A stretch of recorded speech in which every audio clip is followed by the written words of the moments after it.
नमस्कार मेरे प्यारे दोस्तों। आज हम एक ऐसे विषय पर चर्चा करेंगे जो हमारे दिलों को भारी कर देता है, लेकिन जिसे समझना और याद रखना अत्यंत महत्वपूर्ण है। आज हम अपने साझा इतिहास के एक दुखद अध्याय में जाएंगे, हिरोशिमा और नागासाकी पर हुए परमाणु बम विस्फोट। यह घटना न केवल उन शहरों के लिए बल्कि पूरी मानवता के लिए एक गहरा घाव है। यह अपार विनाश और क्षति की कहानी है, लेकिन साथ ही यह लचीलापन, करुणा और स्थायी मानवीय भावना की भी कहानी है। उन दिनों की भयावहता को समझना और उन लोगों की कहानियों को सुनना जिन्होंने इस त्रासदी को झेला, हमें एक महत्वपूर्ण सबक सिखाता है। अगस्त 1945 में दुनिया ने परमाणु हथियारों की भयानक शक्ति देखी। यह वह समय था जब मानवता ने अपनी विनाशकारी क्षमता का सबसे भयानक रूप देखा। ये बम विस्फोट अपने पैमाने और प्रभाव में अभूतपूर्व, हमेशा के लिए मानव इतिहास का रुख बदल देंगे। इन विस्फोटों ने न केवल शहरों को नष्ट किया बल्कि अनगिनत जिंदगियों को भी प्रभावित किया।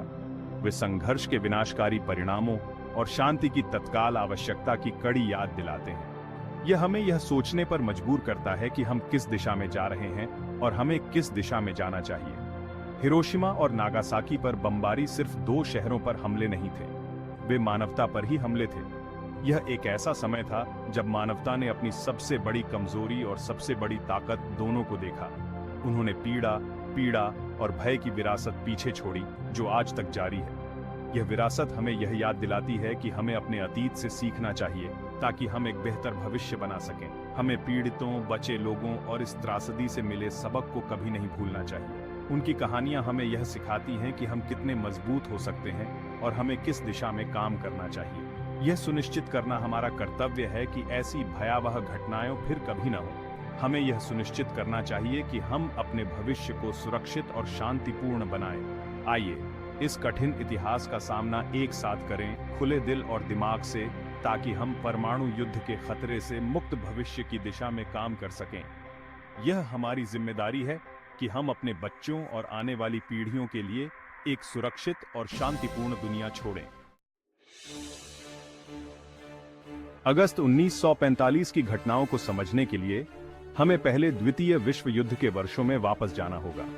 यह एक ऐसा समय था जब पूरी दुनिया युद्ध की आग में जल रही थी और हर देश अपनी ताकत और अस्तित्व की लड़ाई लड़ रहा था। अल्बर्ट आइंस्टीन नाम के एक प्रतिभाशाली भौतिक विज्ञानी ने एक चौंकाने वाली खोज की, परमाणुओं के भीतर बंद अपार ऊर्जा। आइंस्टीन का यह सिद्धांत, जो पहले केवल वैज्ञानिकों के बीच चर्चा का विषय था, जल्द ही पूरी दुनिया के लिए महत्वपूर्ण हो गया। उन्हें कम ही पता था कि उनका समीकरण E बराबर मैकी वर्ग अकल्पनीय शक्ति के एक हथियार का मार्ग प्रशस्त करेगा। यह समीकरण यह दर्शाता है कि द्रव्यमान को ऊर्जा में परिवर्तित किया जा सकता है और यह परिवर्तन अत्यधिक विनाशकारी हो सकता है। इस बीच दुनिया संघर्ष में उलझी हुई थी। हर कोने में युद्ध की गूंज थी और हर देश अपनी सुरक्षा और प्रभुत्व के लिए संघर्ष कर रहा था। फासीवाद का उदय और धुरी शक्तियों द्वारा आक्रामक विस्तार ने राष्ट्रों को अराजकता में धकेल दिया। हिटलर के नेतृत्व में नाजी जर्मनी और उसके सहयोगी देशों ने अपने विस्तारवादी नीतियों के माध्यम से दुनिया को युद्ध की ओर धकेल दिया। यूरेनियम विखंडन की खोज, परमाणु ऊर्जा को मुक्त करने की एक प्रक्रिया, समय के खिलाफ एक खतरनाक दौड़ बन गई। वैज्ञानिकों ने महसूस किया कि इस ऊर्जा का उपयोग न केवल बिजली उत्पादन के लिए बल्कि विनाशकारी हथियार बनाने के लिए भी किया जा सकता है। संयुक्त राज्य अमेरिका, इस डर से कि नाजी जर्मनी पहले बम विकसित कर सकता है, ने मैनहट्टन प्रोजेक्ट में संसाधनों को डाल दिया, जो एक परमाणु हथियार बनाने का एक शीर्ष गुप्त प्रयास था।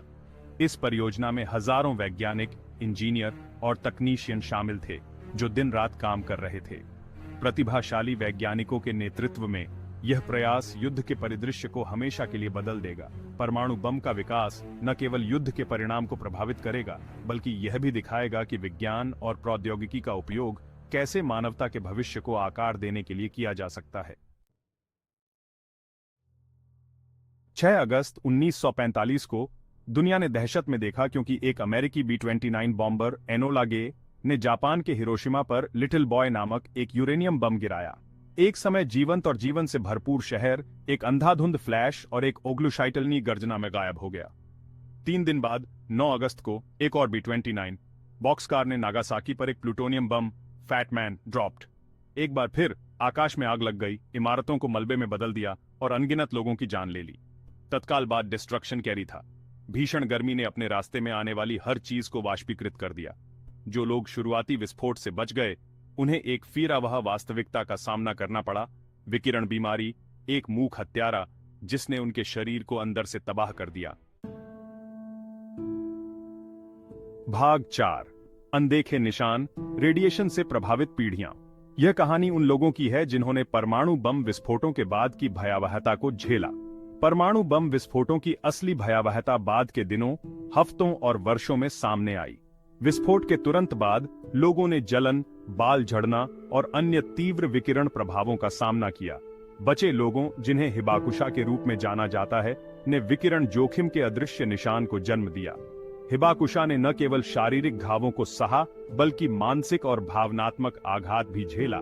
कई लोगों में कैंसर हो गया। उनका डीएनए बम की अदृश्य ऊर्जा से अपरिवर्तनीय रूप से बदल गया। विकिरण के कारण ल्यूकेमिया और अन्य प्रकार के कैंसर की घटनाओं में भारी वृद्धि देखी गई। बचे लोगों से पैदा हुए बच्चों को अपनी चुनौतियों का सामना करना पड़ा। इन बच्चों को जन्म दोष, विकास संबंधी समस्याएं और अन्य स्वास्थ्य समस्याओं का सामना करना पड़ा। जन्म दोष, कमजोर प्रतिरक्षा प्रणाली और विभिन्न बीमारियों के विकसित होने का एक उच्च जोखिम बम विस्फोटों की एक दुखद विरासत बन गया।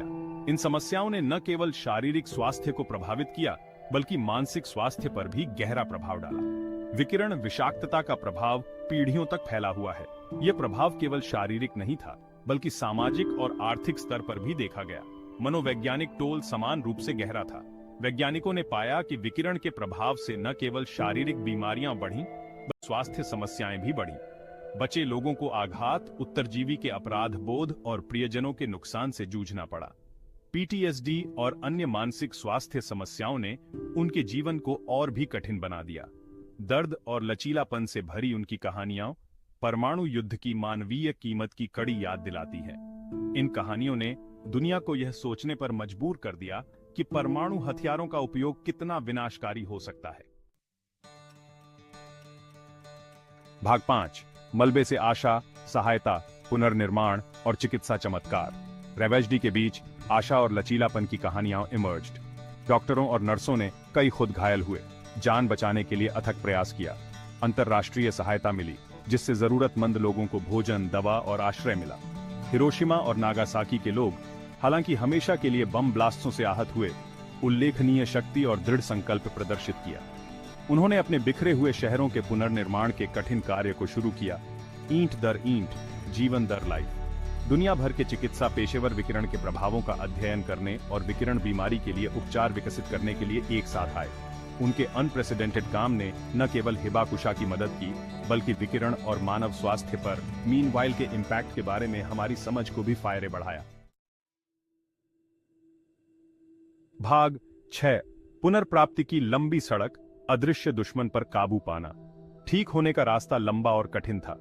शारीरिक और स्पिरित्मक वाउंड्स गहरे थे। अदृश्य दुश्मन, विकिरण, एक लंबी छाया डालता रहा, जो आने वाले दशकों तक बचे लोगों के स्वास्थ्य को प्रभावित करता रहा। जापान ने अंतर्राष्ट्रीय समुदाय के समर्थन से विकिरण जोखिम के दीर्घकालिक प्रभावों का अध्ययन करने और हिबाकुशा को विशेष देखभाल प्रदान करने के लिए समर्पित अनुसंधान केंद्रों और अस्पतालों की स्थापना की। समय के साथ नए उपचार और उपचार सामने आए, जो इतने लंबे समय तक पीड़ित लोगों के लिए आशा और उपचार प्रदान करते हैं। अकल्पनीय प्रतिकूल अनिश्चितियों का सामना करने के बावजूद वैज्ञानिक प्रगति के साथ मिलकर मानवीय भावना के लचीलापन ने डिटर्मिनेशनता की शक्ति का प्रदर्शन किया। भाग 7, शांति की विरासत, स्मरण, शिक्षा और वैश्विक कोऑपरेशन। हिरोशिमा और नागासाकी पर परमाणु बमबारी परमाणु युद्ध के डिस्ट्रक्शन कैरी ओनिनामो की कड़ी याद हार्ट्स आती है।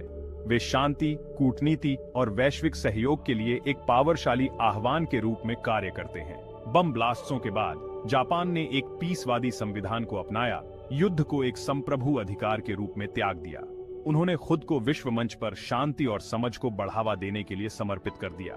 हिरोशिमा और नागासाकी आशा और लचीलापन के प्रतीक बन गए हैं। वे अब शांति पार्कों और संग्रहालयों का घर हैं, जो बम ब्लास्टों की स्मृति को संरक्षित करने और भविष्य की पीढ़ियों को परमाणु युद्ध की हॉरिफिकता के बारे में शिक्षित करने के लिए